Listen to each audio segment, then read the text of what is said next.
Hey everybody, welcome to Talk with Solomon Grundy. I'm Solomon Grundy and I'm joined by my guest RevenantRemnant. And we're going to discuss a few controversial topics, so if you're a sensitive person, I would suggest you leave now. It's going to get pretty heavy in here. So Revenant, if that's your real name, how do you feel about the outrageous claims made against you of the LGBT community, being called all kinds of phobes, being attacked in comments? I know us here at the Solomon Grundy Show, we're very inclusive. We like to have women dressed as gutter sluts on screen and they fight, and it's pretty entertaining. I like it, they should be, you can see some booty, but we keep it tame. You don't see anything, you don't see too much. So, we have pretty open views here, so it's the benefit of being born on a Monday. So Revenant, how do you feel about those claims? I think those claims are bogus, Solomon. Why do you feel they're bogus? Because they are from a group of people that clearly have mental issues. That's a rough take. It's a hard take. So, you feel like these people have mental issues. Specify these people. Well, most of them consist of the current LGBT plus community. And when I say current, I mean the wave of freaks that are out there that believe that their sexuality and their lifestyle, their views go above everything else, such as defending groomers all around the world, which I do not endorse, and I am not a part of this community because it is not much of a community. It is more of a propaganda machine. So what you're saying is it's more of a cult.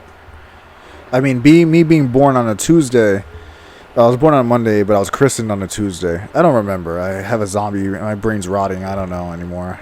I forgot the whole thing. Other people say it. I show up at their doorstep. It's pretty cool. It's kind of cool because I was dead for 100 years. And I came back, and then I was dead for 2,000 years. It's pretty crazy. However, back to the point. So, you yourself are part of the LGBT. You were formerly you're in that spectrum. Yes, you can say I'm a former member, but has been exiled due to my own personal views that do not align with theirs. Then apparently I would have to think like a robot and have the exact same views as these people, which I don't. I understand. So, what you're saying is that as a flaming homosexual man, you were unable to get by the heavily politically driven agenda that's being forced on everyone these days. Yes, that is correct. And by not having correct think, you've been ostracized by people that claim to accept everybody. They've actually ostracized you. And that's a shocking. Me being a zombie, it's crazy, but they accept me. Everyone accepts me being a 2,000-pound swamp zombie. But for some reason, it's just you have these different views, and it's just get ostracized. Yes, that's exactly what has been going on, and I know I'm not alone in this predicament, but I think it's very important that people such as myself speak up and not be afraid to share our own views on what's going on in the world and what has blatantly been going on with this community that claims to be loving and understanding and want equal treatment, but are very intolerant and will aggressively force their views onto others, such as people who are apparently in the community who want to speak out, but they clearly want no part of that. I see. So, I'm going to put you in the hot seat. I know we're in a swamp, so it's not really a hot seat. It's pretty cool and moist. It's I like it, but most people find it disgusting.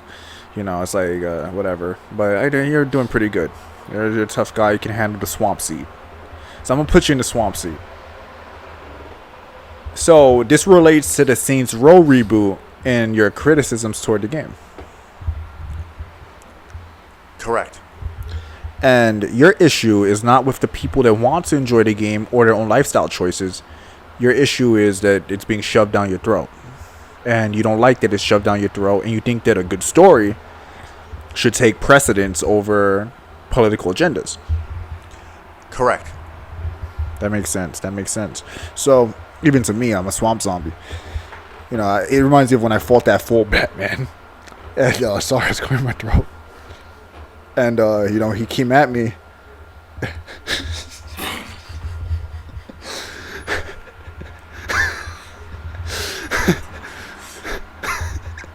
I sent some worms after that fool.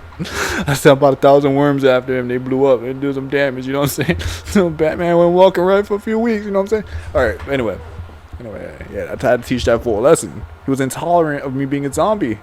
Can you believe that? Oh, I can. You know, I didn't like it. It's like, yeah, you know, I'm a zombie, so I guess you could kill me. He doesn't kill anyone else, but he kills the swamp zombie. I guess I'm not alive because I'm dead, right? Makes sense to me, right? Whatever. I mean, I don't know. Can't just be a 2,000-pound swamp zombie. Well, just because I'm not alive, you could kill me? And then when I send worms after your ass, I'm the bad guy? He lucky it wasn't on nightmare difficulty. That motherfucker would have been... You're lucky. Anyway. Sorry, I got on a tangent. I really don't like Batman. He's banned from the show. He was a guest once and it just went awful. So back to the point at hand. How do you feel about different people being included in games and included in stories? I think it's a very good thing to have different people and different characters and different ways of writing characters into stories and so on and so forth. But what if I want that to be their whole story? What if I want that to be the game? What if I want the story to be that they're part of the LGBTQ or to take precedence? We don't like that. I find it very unnecessary. I see. Would you say it's boring? Well, history has shown that, yes, it is very boring. Do you find it off-putting when you want to play a game about gangs and you're playing as a group of college kids that are clearly woke millennials? Yes, it does bother me. It's pretty annoying when companies choose to go in a different direction with existing properties instead of making a new IP, and it shows that they have no faith or confidence in making a new IP with these said characters, so they decide to hijack existing IPs and pretty much ruining what they had built prior to that. I understand. How do you feel about the creative direction? Do you feel like a game should be actually, better question. What do you feel would be the proper way to craft the narrative of a game? Of the Saints Row game? Just any game. Like, what do you think should take precedence in the story, in a game, or like in the narrative of the game? Can you elaborate a bit? So, if you were to design a game, and you were thinking of the narrative, writing the plot, what should be the focus of the plot and narratives, in your opinion? Well, I would first consider what it is that the narrative will be about. If it features characters, like, say, multiple characters, I would want these characters to be written in a way where they make sense. That's those damn truckers. That's probably that fool Batman driving outside, in my swamp, whatever. He's taking advantage because I'm doing this interview. I'll get him. Don't worry. It's fine. He's gone now. It's probably sound like the Batmobile to me. Smell like Batty Boy in here. It sure does, Solomon. Anyway, hold on. Don't you find it disrespectful that he would drive the Batmobile in my swamp? It's highly disrespectful. On top of that, when you're having a guest such as myself talking, I feel very disrespected by that. Would you believe he refuses to call me Mr. Grundy? Well, what does he call you? He doesn't call me anything. He just tries to kill me. He doesn't try to kill anyone else. Because I'm dead, he can try to kill me. I think that's racial profiling. The dead race. Yes, the dead race. Yeah, I agree. So I'm justified in trying to kill him on sight. Yes, your life is in danger. Exactly. Therefore, you are trying to defend yourself. And on top of that, you're defending your property, which is the swamp. Okay. I'm seeing you sympathize with me. I talked to Superman, and he just punched me a few times. It hurt pretty bad. It was really bad. Jaw came off. Well, I'm very sorry for your pain. You see the little spot? See the little spot? Yeah, I see. Yeah, that's a Superman punch. I survived though. I'm dead, but I survived because I'm dead. But I'm alive, but not really because I'm dead. Well, you're clearly a very strong zombie, if I would say so myself. A 2,000-pound swamp zombie. Even more impressive. Yeah. Yes. So, what do you want to send what message would you want to send to people who watch your videos, and what would you like them to understand about you as a creator? Well, I would like them to know that regardless of which side of the political spectrum you fall on. Hold on, this guy is back. This guy has no respect. Taking advantage. After we're done with this interview, I'm gonna try to kill him. I'm gonna try to kill him. I'm gonna leave the swamp and I'm gonna try to kill him. I think I might join you. I wouldn't do that if I were you. You're not a 2,000-pound swamp zombie. You're right about that. Yeah, I don't know, man. And he's a good guy. He does the right thing, but he just doesn't respect me, and it's a personal vendetta. I understand. I feel bad having to take a good man from this earth, but you gotta go. Can't be treating us dead folk like this.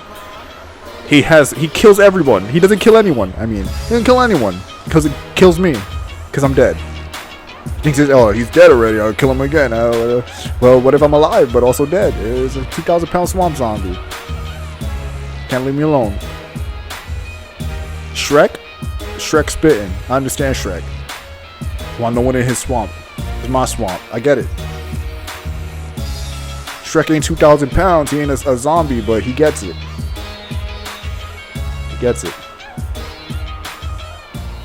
Shrek's a good man. I invite Shrek over. All right. Anyway. So yes, back to what you were saying. Right. So my message to people who see my videos or come to my channel is that regardless of which political spectrum you fall on, you are welcome to my channel. However, even swamp zombies? Yes, even swamp zombies, such as yourself, you are welcome. And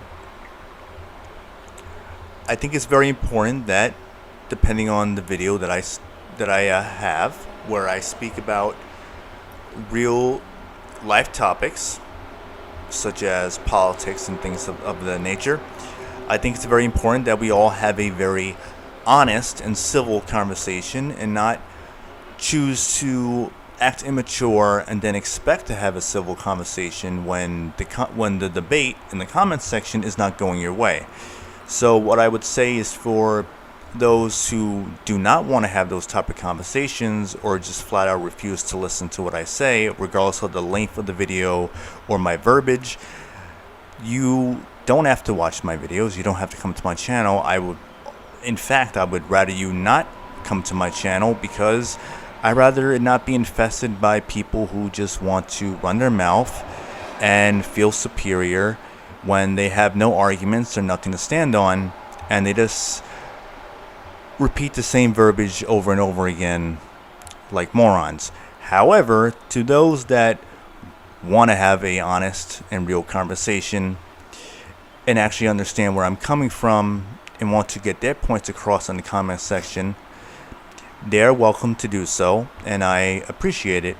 And my message overall is that we all have our own opinions and views on certain topics, and I think as long as we can go about it in a respectful manner, I think we can all come to an agreement at some point, but if that's not the case, then we can just simply agree to disagree. It has very, very good points. And to close off, what about the people that watch your videos and see your passion and passion in what you talk about? What do you want them to know about the passion of that? Well, I would like them to know that it's coming from a very real place. I have seen a lot of series, whether if it's from games, movies, TV shows, books, comics, what have you, being hijacked by people who clearly do not care for the source material or the fans or anyone who has created these said series or characters before it. They just choose to inject whatever personal views onto said franchise or characters, and it ruins it because you're bringing in a new audience that had no interest in it beforehand, and now this new audience is the intolerant, vocal, freakish crowd that will tank the series and try to block out any real fans from speaking their minds and trying to get a series back to what it once was, which was something that had nothing to do with someone's political views shoved into it. Okay, so, and also what you're saying is regardless of passion, you want them to, people are welcome to talk to you and you're willing to have a respectful conversation with them. And that your passion to the video doesn't reflect how you're willing to engage with people if they're also respectful to you. Yes, I'm trying to make it very clear that I am coming from a passionate place and that I'm willing to have a civil conversation about it, but also point out those that have no interest in being civil. So that's basically where I'm coming from. Okay, well, Revenant, thanks for coming to my swamp. You know, I'm sorry it was just bogged by that fool. Man, sorry, it's just... But I'm glad that you were here. You got to clear your point. Thanks for being on the Solomon Grundy Show. And, yeah, see you next time, folks. Thanks for watching. Because that's all I had to say for today in the video. Bye.